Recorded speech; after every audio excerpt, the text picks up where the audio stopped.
Hello, everyone. I'm John Higgins. Welcome to my YouTube channel, John Higgins Film Review, and I'm delighted to welcome one and all to this interview special with filmmaker Yihan Lin, who has kindly agreed to join us. And we're here to talk about her new short film, Sojourn To Shangri-La, which is sort of a film within a film, I guess. That's the way to describe it. So we're going to talk a little bit about the craft and everything else. So Yihan, welcome.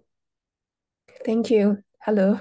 So, it's very difficult to describe this film because it's kind of somebody discovering, it's about discovering about a location and there's stuff going on. So tell us about the actual how the thing developed. Okay. About 2 or 3 years ago, I graduated from the film school and then I worked in a commercial production company in Shanghai. And usually, those commercial shootings happened in very large, constrained and dark studios in suburbs of Shanghai. And I worked as a director assistant. And the shootings were very intense, and I particularly enjoyed those fleeting moments when I could step out of the studios and look at the very beautiful sunset because it was in the suburbs. But I feel like it seems that nobody in the studio could share with my these feelings, and they just care about the shooting and they won't care about this view. So this experience made me want to make a film about that emotion because there was a very huge sense of rupture, detachment between these two spaces because outside the studio it was very tranquil and eternal nature, but inside the studio it was human activity driven by capital. Yeah. So then one of my friends, who later became the production designer of my short film, she literally came into this event that she worked as an art assistant for a commercial shooting, where they shoot on the beach, and the installation they put on the beach just vanished on the shooting day because of the high tide. So after she told me about this event, I thought that it would be a suitable to bear with my emotion, and so then I just base I make a fiction based on this event, and they shot this short film. Okay. I've got a comment because one of the big things that happens in it, there's a wonderful drone shot where you're actually looking for this structure. And there's a Mm-hmm. structure which is in the actual sea, and the camera follows us because you're actually using the camera as part of a character to sort of seek this thing that this structure that disappeared. I'm just curious to know in terms of using drone shots in films because nowadays they're become a very economical way to because people don't have helicopters and stuff. Drone shots have become kind of the norm, certainly in indie films. So, what's your experience of them, and where do you feel that you had to be careful in terms of using them? Because in the film, in this short film. Yeah, as you said, the Zoom is now very common in the shooting, and especially um, in most of the commercial shooting, it would be used to present a very like perfect, like it was very steady, very stable shoot. So it's very mechanical. So for me and for this film, I wanted to explore how much it could bear with a human's perspective. Yeah. In my film, I asked the protagonist uh, to uh, to uh, to operate the drone, and through that operation, the drone then carries her perspective. Yeah. I think in the film it is more like represent a creature. instead of a mechanical, just a mechanical. Yeah. Yeah, I mean, it yeah. does. I mean, the actual way it's used is very good because you're actually curious to know what the eye's looking at, and obviously we're curious to know where this object's gone. It's just for information for anybody who sees the film, you'll understand what it is. So let's talk a little bit about the cast. I mean, in terms of the cast you picked for your film, I mean, tell us about them. Sorry, The pardon. actors, the actors that you recruited for the film. Yeah. Uh, Most of them are not professional actors, and they are most of them are my friends, and they have different occupation. Like the protagonist, the girl, she is actually a stage lighting engineer, and for the producer who shows in the beginning, very beginning of the film, he is a poet who lives in Shanghai. Yeah, so we are more like a group of friends creating something together. Hmm. And tell us about your production team. I mean, how much crew did you have, and how long did it take you to get them all together? Yeah, it's not a very big production. We have like about 25 people, including the all the actors. So it's not very big, and we took 2.5 days to shoot. 2 days are more for were for the main plot, and the other half days were just for the scenery shots. Hmm. And where did you shoot? Where tell us the actual area where you shot because it's a lovely beach. I'm just curious to know where can people go and visit this place if they wanted to go. Yeah, it's in my hometown, Fujian province, in the southeast part of China.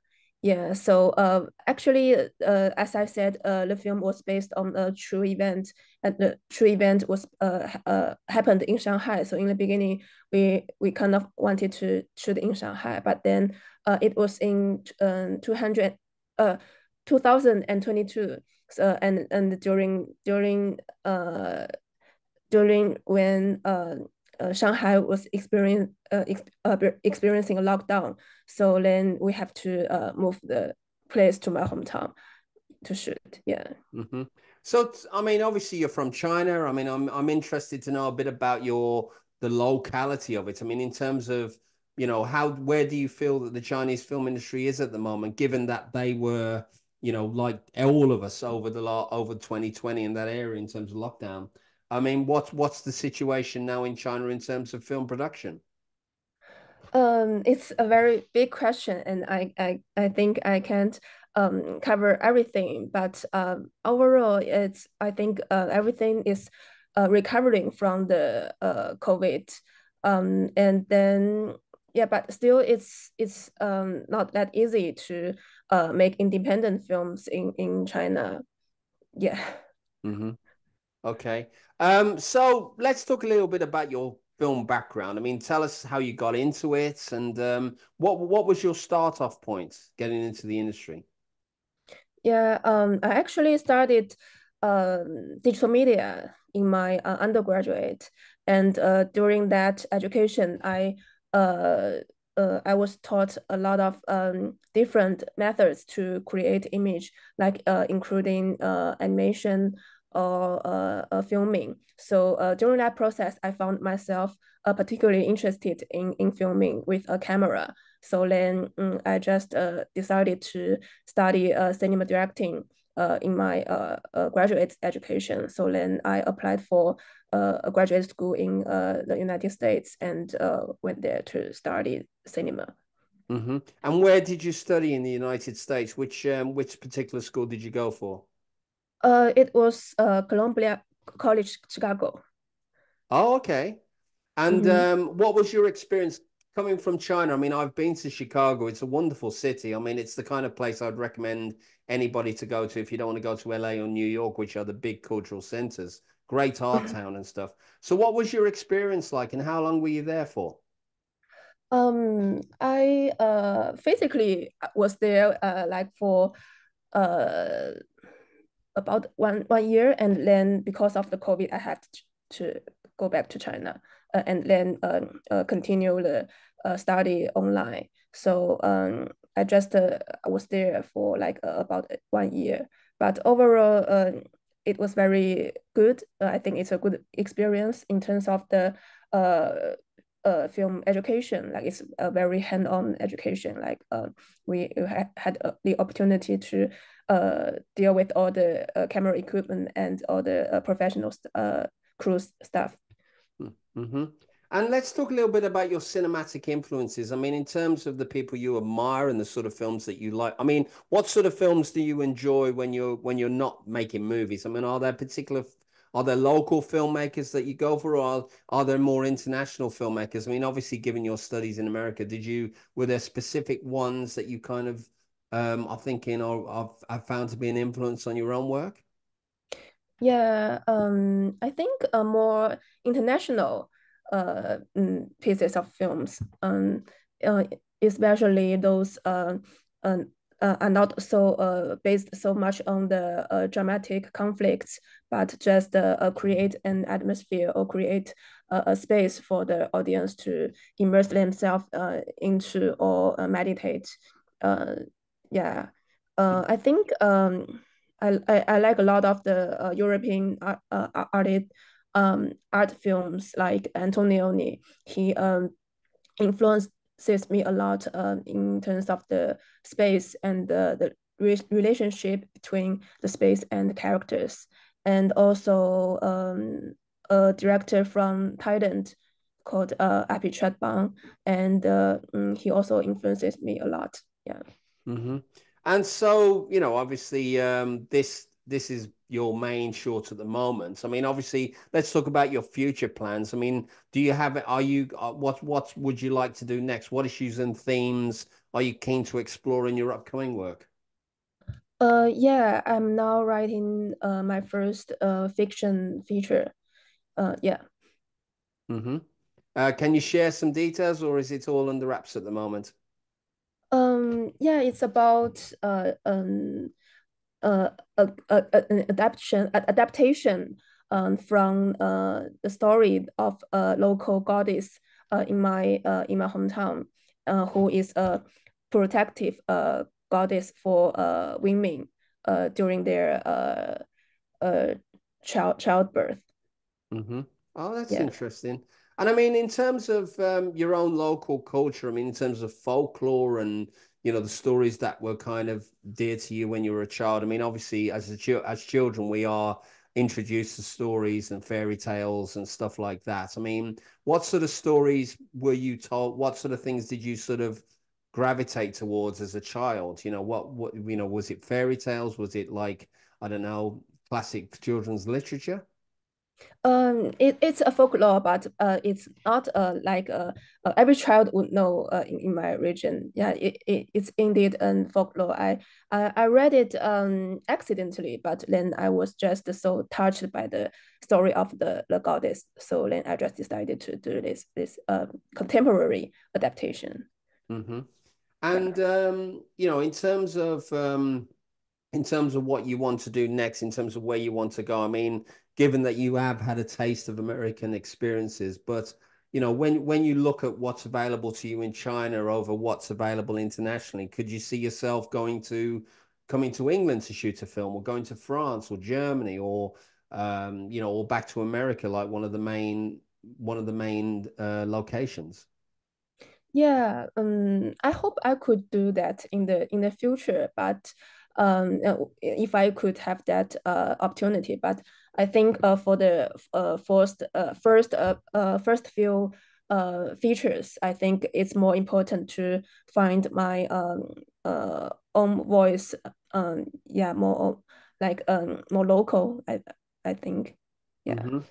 Okay. I'm gonna just wrap up with three final questions, just to kind of, you know, um, I mean, diversity and gender. Let's talk a little bit about that, because female film directors, and at the moment with the whole Barbieheimer thing, with the Barbie debate about feminism and stuff like that. Mm.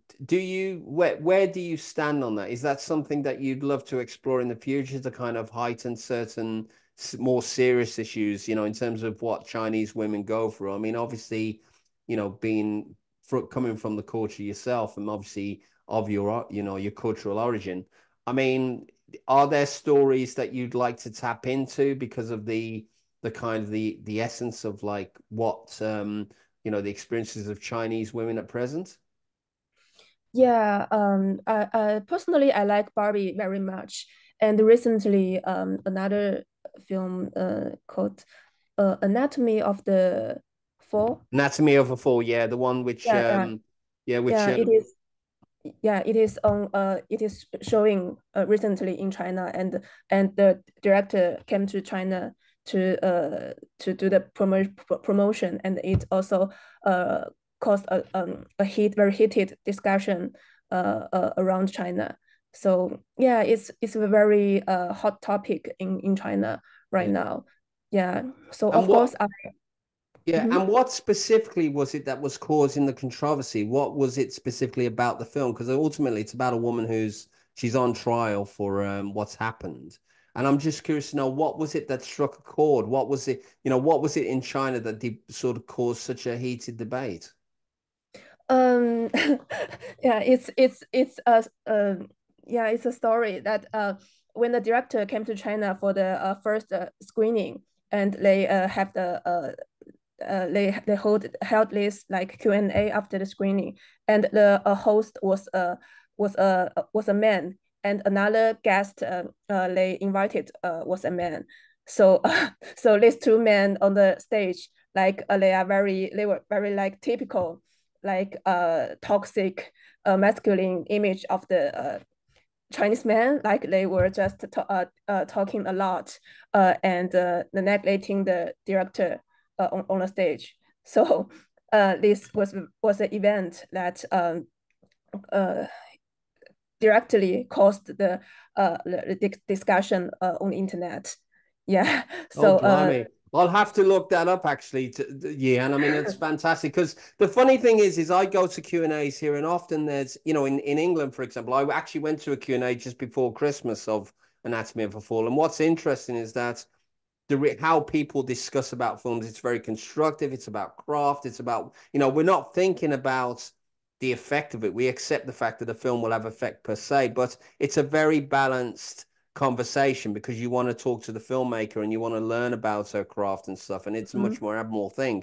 So I'm very yeah. it's I'm thank you for sharing that.